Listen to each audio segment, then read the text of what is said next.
S, ರಾಜ್ಯದ CM ಸಿದ್ದರಾಮಯ್ಯಗೆ ಸಂಕಷ್ಟ ಎದುರಾಗಿರುವಂತದ್ದು. ಈಗಾಗಲೇ ಕಾಂಗ್ರೆಸ್ ಹೈಕಮಾಂಡ್ ನಲ್ಲಿ ಒಂದು ಮಟ್ಟದ ಸಭೆ ಕೂಡ ನಡೀತಾ ಇರುವಂತದ್ದು. ಸಿಎಂ ಸಿದ್ದರಾಮಯ್ಯ ಸಿಎಂ ಆಗಿ ಮುಂದುವರಿಬೇಕಾ ಅಥವಾ ಬೇರೆಯವರನ್ನ ಆ ಸ್ಥಾನಕ್ಕೆ ಕೂರಿಸಬೇಕಾ, ಇಲ್ಲ ಕಾನೂನು ಸಮರ ನಡೆಸಬೇಕಾ ಅನ್ನೋ ನಿಟ್ಟಿನಲ್ಲಿ ಸಾಕಷ್ಟು ಚರ್ಚೆಗಳು ಹೈಕಮಾಂಡ್ ಮಟ್ಟದಲ್ಲಿ ನಡೀತಾ ಇವೆ. ನಾಳೆ ಬೆಳಗ್ಗೆ 11 ಗಂಟೆಗೆ ಸುರ್ಜೇವಾಲಾ ಅವರು ಬೆಂಗಳೂರಿನಲ್ಲಿ ಒಂದು ಸಭೆಯನ್ನ ಕರೆದಿದ್ದಾರೆ. ಎಲ್ಲ ಸಚಿವರು, ಶಾಸಕರು, ಉಸ್ತುವಾರಿ ಮಂತ್ರಿಗಳು ಎಲ್ಲರೂ ಕೂಡ ಆ ಒಂದು ಸಭೆಯಲ್ಲಿ ಇರುವಂತದ್ದು. ಉಸ್ತುವಾರಿಯಾಗಿ ಬಂದಂತಹ ಸುರ್ಜೇವಾಲಾ ನಾಳೆ ಎಲ್ಲ ಶಾಸಕರ ಮತ್ತು ಸಚಿವರ ಅಭಿಪ್ರಾಯಗಳನ್ನ ಪಡೆಯಲಿದ್ದಾರೆ. ಯಾಕಂದ್ರೆ ಸಿಎಂ ಸಿದ್ದರಾಮಯ್ಯ ಅವರ ವಿರುದ್ಧ ಪ್ರಾಸಿಕ್ಯೂಷನ್ಗೆ ರಾಜ್ಯಪಾಲರು ಅನುಮತಿಯನ್ನ ಕೊಟ್ಟಿದ್ರು.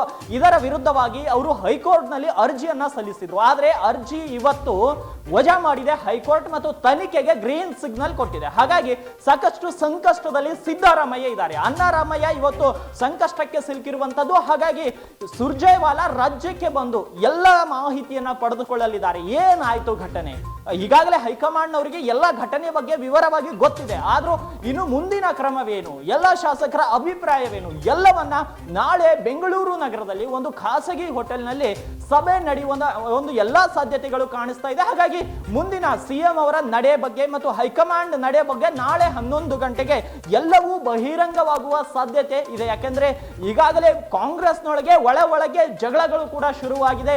ನಾನು ಸಿಎಂ ಆಗ್ತೀನಿ ಅಂತ ಹಲವರು ಈಗಾಗಲೇ ತಮ್ಮ ಅಭಿಪ್ರಾಯಗಳನ್ನ ಮಾಧ್ಯಮದ ಮುಂದೆ ಹಂಚಿಕೊಂಡಿರುವಂತದ್ದು. ಹಾಗಾಗಿ ಈ ಒಂದು ಸನ್ನಿವೇಶಕ್ಕಾಗಿಯೇ ಹಲವು ಕಾಂಗ್ರೆಸ್ನ ನಾಯಕರು ಕಾಯ್ತಾ ಇದ್ರು. ಹಾಗಾಗಿ ಇವತ್ತು ಈ ಒಂದು ಎಷ್ಟೋ ಜನ ಕಾಂಗ್ರೆಸ್ ನಾಯಕರಿಗೆ ಈ ಒಂದು ವಿಷಯ ಕೂಡ ಖುಷಿ ತಂದಿರುವಂತದ್ದು. ಆದರೆ ಒಂದು ಪಕ್ಷದ ಮರ್ಯಾದೆ, ಪಕ್ಷದ ಗೌರವವನ್ನ ಉಳಿಸಿಕೊಳ್ಳುವುದು ಕಾಂಗ್ರೆಸ್ ಹೈಕಮಾಂಡ್ ನ ಕೆಲಸವಾಗಿದೆ. ಹಾಗಾಗಿ ಕಾಂಗ್ರೆಸ್ ಹೈಕಮಾಂಡ್ ಈ ಬಿಕ್ಕಟ್ಟಿನಿಂದ ಹೊರಬರುವುದು ಹೇಗೆ, ಈ ಬಿಕ್ಕಟ್ಟನ್ನ ಎದುರಿಸುವುದು ಹೇಗೆ ಅಂತ ಎಲ್ಲವುದಕ್ಕೂ ಕೂಡ ಚರ್ಚೆ ನಡೆಸುವಂತಹ ಸಾಧ್ಯತೆ ಇದೆ. ಹಾಗಾಗಿ ನಾಳೆ ಸುರ್ಜೇವಾಲಾ ಒಂದು ಸಭೆಯನ್ನ ಕರೆಯಲಿದ್ದಾರೆ. ಇಂದು ದೆಹಲಿಯಿಂದ ಸುರ್ಜೇವಾಲಾ ಬೆಂಗಳೂರಿಗೆ ಬರಲಿದ್ದಾರೆ.